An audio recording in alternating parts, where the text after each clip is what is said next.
Hello guys, welcome to my YouTube channel. आज हम suit की कटिंग करेंगे, डोरी वाले सूट की कटिंग करेंगे। यहाँ पे हमें पहले इस तरह से फोल्ड कर लेना है अपनी फिटिंग के अनुसार। अब हमें ना यहाँ पे अपने लेंथ का मार्क कर लेना है।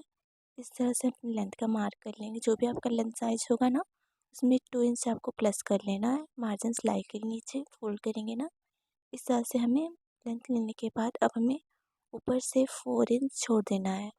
शोल्डर के ऊपर से हमें ना इस तरह से हमें ऊपर से मार्क कर लेना 4 इंच छोड़कर। इस तरह से यहाँ पे मार्क कर लेंगे और आधा इंच हमें छोड़ देना सिलाई के लिए। अब हम अपने शोल्डर का मार्क करेंगे। यहाँ पे हम 5 इंच अपने शोल्डर ले रहे हैं।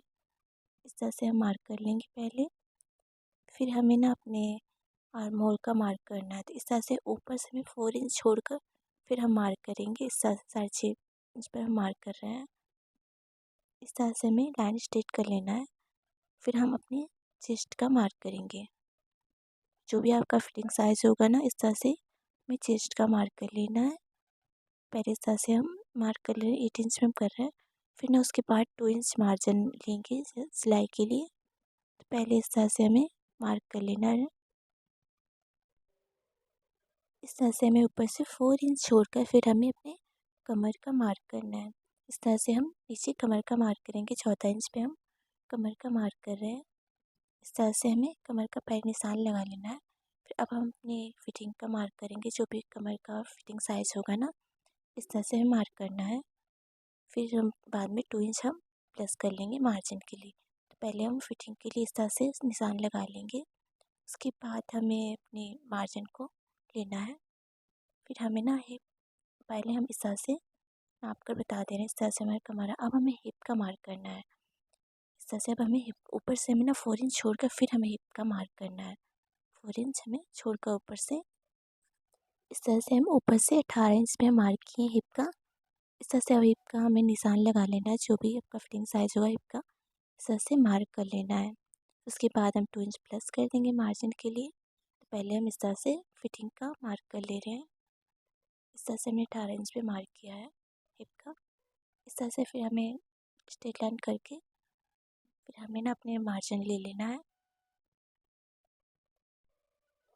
अब हमें ना ऊपर से नेक का मार्क करना है। तो यहाँ से हम 1.5 इंच छोड़कर इस तरह से 1 इंच छोड़कर आपको इस तरह से फिर हमें मार्क करना है। ठीक है, इस तरह से हम ऊपर से 4 इंच छोड़कर हमें मार्क करना। आपको ध्यान रखना होगा कि 4 इंच छोड़कर ही हमें मार्क करना है सारी फिटिंग की। इस तरह से हम 7 इंच ले रहे हैं इसलिए, क्योंकि ज़्यादा गला डिप हो जाएगा अगर हम इस तरह से नीचे से मार्क कर लेंगे तो। इसलिए हमें 4 इंच ना छोड़ कर ही मार्क करना है। इस तरह से हमने अपने नेक का मार्क कर लिया है। फिर इस तरह से ना हम कटिंग कर देंगे। इस तरह से हम अपने आर्म होल की हम गोलाई दे रहे हैं। इस तरह से फिर हम मार्जिन अब 2 इंच ले रहे हैं, जितना भी आपको रखना हो मार्जिन। इस तरह से पूरा हमें फिर अपना फिटिंग के बाद हमें अपना मार्जिन लेकर इस तरह से स्ट्रेट लाइन पूरा नीचे तक कर देना है। जैसे हम सूट की कटिंग करते हैं ना कुर्ती की, वैसे ही हमें कटिंग करना है। बस हमें वो शोल्डर के पास ध्यान रखना होगा। और इसी तरह से हमें फिटिंग की कटिंग कर लेना है अपनी। जिस तरह से हमने फ्रंट पार्ट की कटिंग की ना, उसी तरह सेम हमें बैक पार्ट की भी कटिंग करना है। इस तरह से हमें बैक और फ्रंट दोनों पार्ट की सेम ही कटिंग कर लेना है। इस तरह से आप रखकर फ्रंट पार्ट को बैक पे भी रख कर कटिंग कर सकते हैं। इस तरह से आपको कटिंग कर लेना। इस तरह से हमने बैक पार्ट को भी इस तरह से रख लेना है ऊपर, और फिर हम अपने फ्रंट पार्ट को बैक के ऊपर रख कर इस तरह से हम ना कटिंग कर देंगे सेम। इस तरह से ना सेम आपको कटिंग कर लेना है। इस तरह से हमें अपने दोनों पार्ट को सेम कटिंग कर लेना है। इस तरह से बैक और फ्रंट दोनों पार्ट को हम सेम कटिंग कर ले रहे हैं। इस तरह जिस तरह से हमने ना मार्क किया उसी तरह से हम कटिंग करते चले। इस तरह से ना बैक पार्ट और फ्रंट पार्ट दोनों की हम सेम कटिंग कर लेंगे।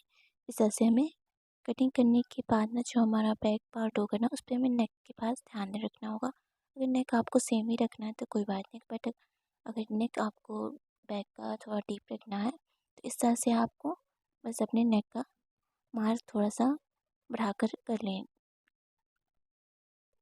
इस तरह से ना अपने शोल्डर के पास जो डोरी लगाएंगे ना, ये उसकी हम पट्टी कट किए हुए हैं। तो इस तरह से हम देखिए 2 इंच इस तरह से हम लिए हुए हैं और इसकी लेंथ है। इस तरह से हमें लेंथ इसका हम रखें 20 इंच रखें, 20 21 इंच आप रख सकते हो इससे, क्योंकि हमें डोरी को ना ऊपर से बांधना है कंधे के पास, ठीक है। इस तरह से हम ना फोल्ड करके पहले सिलाई कर लेंगे। इस तरह से हमें दोनों को इस तरह से मोड़ कर इस तरह से हमने डोरी को ना सिलाई कर लेना है। किनारे पे ना हम सिलाई कर लेंगे। इस तरह से सिलाई करने के बाद हमें डोरी को इस तरह से ना फिर हम इस तरह से ना हमें सिलाई करने के बाद कंधे के पास ना हमें इस तरह से रख कर फिर हम ना इस तरह से सिलाई करेंगे। कंधे के पास हमें रख कर इस तरह से फिर हमें पट्टी ले लेना है। उसको इस तरह से आर्म होल के पास से पूरा हमें गले के पास तक पूरा हमें पट्टी लगाते हुए ना सिलाई करना है। सर जैसे नेक पे हम पट्टी लगाते हैं ना, इस तरह से पूरा हमें पट्टी लगाते हुए जाकर शोल्डर के पास से पूरा हमें नीचे तक गले तक पूरा हमें ना इस तरह से पट्टी को सिलाई कर लेना है। किनारे पे हमें इस तरह सिलाई इस तरह से ना दोनों कंधे के पास हमें डोरी को रख कर इस तरह से हमें डोरी को ना शोल्डर के पास कंधे के पास यहाँ पे रख लेना है। इस तरह से दोनों डोरी को हम रख लेंगे इस तरह से फिर हमें ना इस तरह से पट्टी को किनारे पे लगाते हुए इस तरह से ना हमें सिलाई करते हुए चले जाना है। इस तरह से फिर हम अलग से पट्टी को रख कर हम सिलाई कर लेंगे। इस तरह से ना हमारा लुक आएगा। हमें क्या करना है, इस तरह से बताया थे ना कि पट्टी को हमें इस तरह से अंदर की तरफ फोल्ड कर लेना है। सिलाई करने के बाद किनारे हम अंदर की तरफ फोल्ड कर देंगे ना इस तरह से पट्टी को।